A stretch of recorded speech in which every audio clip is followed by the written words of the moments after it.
Considere um losango ABCD em que MN, P e Q são os pontos médios dos lados AB, BC, CD e DA, respectivamente. Um dos ângulos internos desse losango mede alfa, sendo alfa um ângulo entre 0 e 90 graus. Eu não sei porque ele fala isso para depois falar que o alfa é 60, né? Quer dizer, se alfa é igual a 60 graus, então a razão entre o perímetro do losango ABCD e o perímetro do quadrilátero MNPQ, nessa ordem, é igual a quanto? Eu tenho a impressão de ter resolvido essa questão com vocês já. Mas como ela aparece com índice um pouquinho maior de erro, não muito grande, a gente vai fazer a questão, né? Então, olha lá, vou marcar aqui um ponto, de novo, né? O desenho sempre ajuda a gente a pensar, né?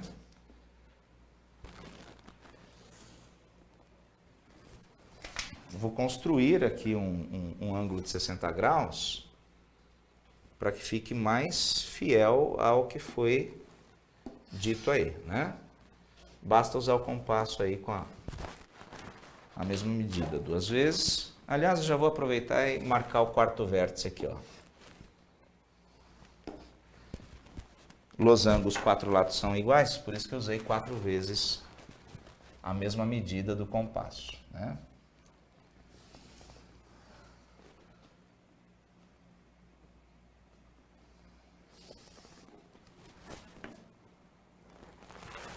Tá aí uma matéria importantíssima que o pessoal tirou a obrigatoriedade, mas deveria, na minha opinião, ser colocada como obrigatória no Brasil inteiro, que é o desenho geométrico, tá?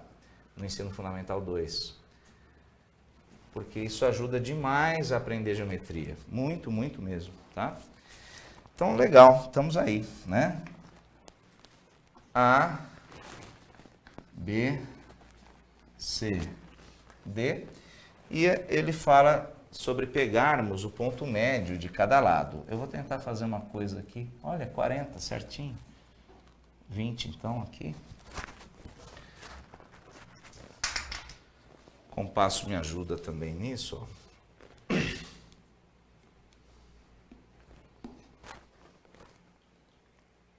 Tá certo.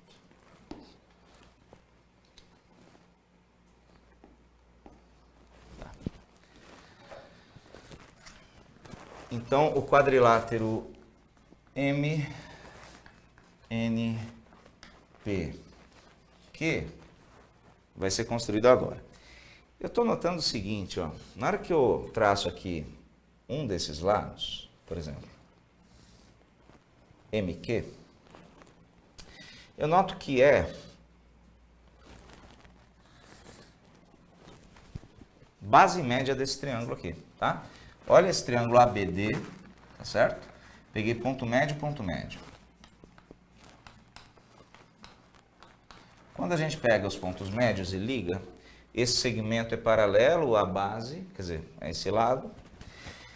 E, além de ser paralelo, ele vale a metade. Então, se eu souber o comprimento dessa diagonal, eu sei o comprimento desse cara aqui vai ser a metade. Tem um detalhe importante, que é o seguinte, né?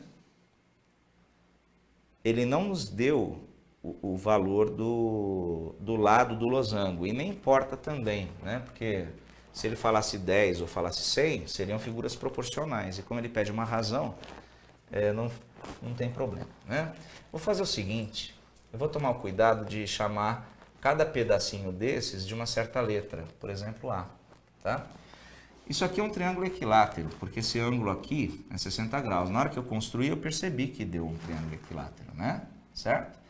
Então, esse aqui mede 2A, aqui também mede 2A, aqui mede 2A, e se esse mede a metade, esse aqui mede A, né? Então, vamos grifar aqui em amarelo. Esse cara aqui mede A. Então, com o mesmo raciocínio, eu posso dizer que esse aqui também mede A, porque é a base média desse outro triângulo, que tem como base, né, relativa àquela, essa diagonal BD. Muito bem. Outra coisa que acontece aqui pra gente, ao traçarmos esse segmento, é que nós notamos que ocorre algo muito parecido, ó. Ele é paralelo a essa diagonal, né? Essa diagonal aqui a gente pode calcular.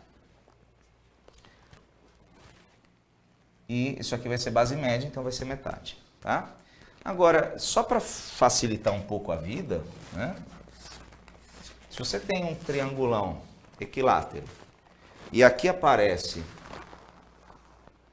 metade, né, dessa diagonal, vamos lembrar, né, no losango as diagonais formam 90 graus. Então, a gente está falando aqui da altura de um triângulo equilátero, né? Se você não lembrar que essa altura é lado raiz de 3 sobre 2, eu sugiro que você lembre, né, que você tenha isso memorizado. Se você não lembrar, não tem problema. Você pode lembrar que esse ângulo aqui é 60 graus e usar a trigonometria para chegar a esse H, né? Então vamos lá. Cateto oposto, hipotenusa, seno, 160. Nessa figura é H sobre 2A. O 160 é raiz de 3 sobre 2, perdão. Isso. Então temos que o H, de fato, é o lado, que é 2A, vezes raiz de 3 sobre 2, né? Simplifica, o nosso H é a raiz de 3, que é metade da diagonal. Diagonal toda é o dobro, mas eu quero a metade mesmo. Então, esse cara é a raiz de 3, e por raciocínio análogo, isso aqui é a raiz de 3. Não foi pedido isso, mas o quadrilátero MNPQ, eu pergunto para você aí que está nos assistindo, que tipo de quadrilátero é esse? Ele é um quadrilátero notável. Como você sabe que as diagonais do losango formam 90 graus, e que esse cara é paralelo a essa diagonal, e esse cara é paralelo a essa diagonal, então 90 graus. Aqui também. Aqui também. Aqui também. Então é um retângulo, né? Ninguém pediu isso, mas é um retângulo. Bom, o que se pede é uma razão. Eu vou chamar essa razão de R e tomar o cuidado de escrever corretamente. Ele quer a razão do perímetro do losango para o perímetro do retângulo, né? Então, perímetro de ABCD, que tem 2As vezes 4, 8, para o perímetro do retângulo MNPQ. O perímetro do MNPQ vai ser 2A mais 2A raiz de 3. Põe esse 2A em evidência, fica 1 mais raiz de 3. Tá? As alternativas não vão apresentar dessa maneira, né? Aqui, ao invés de colocar 1 mais raiz de 3, para facilitar na racionalização, a gente tem o costume de colocar o maior aqui e o menor aqui, para não cometermos erros, né? Então, para racionalizarmos isso aí, vamos só simplificar antes, ó. Multiplicamos por raiz de 3 menos 1 embaixo e por raiz de 3 menos 1 em cima, né? Assim não alteramos o valor da expressão. De modo que essa razão pedida será 4 raiz de 3 menos 1. E aqui embaixo tudo foi preparado para dar uma diferença de quadrados. Então, quadrado desse menos quadrado desse. 3 menos 1, 2. Simplificou. Isso aqui dá 2, isso aqui dá 1. Pronto. A resposta final é 2 que multiplica raiz de 3 menos 1. Ou ainda, se você preferir, isso aqui, né? Depende muito de como aparece lá nas alternativas, tá? E nas alternativas realmente aparece esse valor final que nos dá a alternativa E de elefante, ok?